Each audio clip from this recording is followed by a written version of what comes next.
Please get ready for a dictation of exercise number 1 and 2 from Progressive Magazine of August 2022. 5 seconds. Start. Sir, natural calamities seemed to be now a very regular feature. This year, there are several states which are seriously affected by drought. In some states, it is the second successive year of drought, and in some other states, it is almost the third successive year. It means that large sums of money will have to be provided, and I trust the priorities will be respected. We cannot go on putting up with a situation in which hundreds of thousands of villages today are without drinking water. Where from any drinking water is to be provided is not even known. The state governments do not know what to do with it. It is not money alone that matters, though large sums of money will have to be provided to ensure that drinking water is made available to villages. The finance minister knows that farmers must be given remunerative price. Mr. Finance Minister, I would request your attention to this particular point. You have said that by giving remunerative prices to farmers in respect of sugar, you have seen the result immediately, and the manner in which the sugar cultivation improved has increased, and you have larger sugar production. That is exactly what we say. If you give remunerative price to farmers for what they produce, not only will you be doing justice to them, but you will also ensure increased production. Productivity is ought to be one of your major thrust bears. It is the one thing in which you are not being successful, whether it is on the agricultural front or on the industrial front. I hope that this is something to which you will pay greater attention. When the finance minister started his budgetary exercise in 2008, he endeavored to do two things. One was to loosen the tight regulatory grip that he had on industry. Government decided to loosen it a little bit.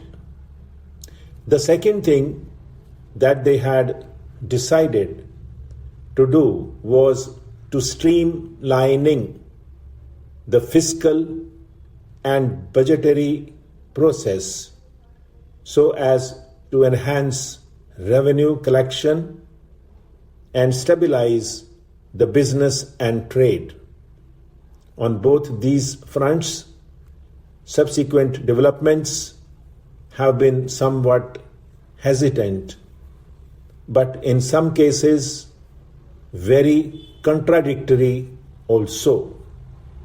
So far as loosening the tight grip that government has on the industry, I think government has realized that by really loosening it in a judicious way, there has been tremendous improvement in the situation. Why that process has stopped, I don't know. But I would recommend to the finance minister that loosening of the control in a selective way is a highly desirable, and to continue it if you want to ensure that productivity increases. Productivity can only increase if there is less and less restrictions and fewer restrictions. Even more than that, please note that what is not yet changed is the delay that takes place in decision making. The delay in decision making has a disastrous effect in many ways. I would say that unless the finance minister, or rather the entire government, makes a decisive and determined effort in this direction, they will find that many of their good policy decisions may also not produce the desired results.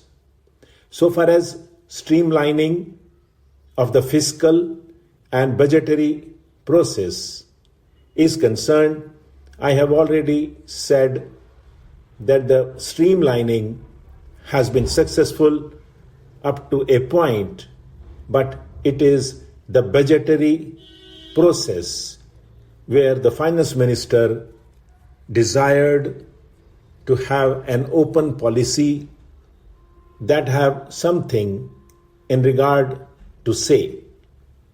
He has been, in fact, along a budget every month, in the sense that fiscal changes that are frequently being made, the way in which excise duties are being changed and changed in a significant way, give that impression. Some of the changes that are being made may have really disastrous effect on industry. We do not know the reason as to why these changes are being made. Mr. Chairman, sir, the streamlining process in regard to taxation policy is good. I understand that the income tax bill is being revised. Considerable amount of work and time was devoted some time back also. There is a Choksi committee report which I hope you will look into while examining this matter. So I will not say much on that. There are 2-3 things which should be attended to. Look at the state of affairs in the construction industry.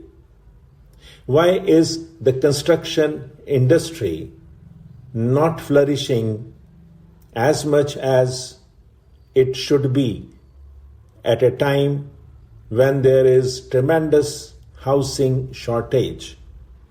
It is entirely because of the way in which the Urban Ceiling Act is being operated.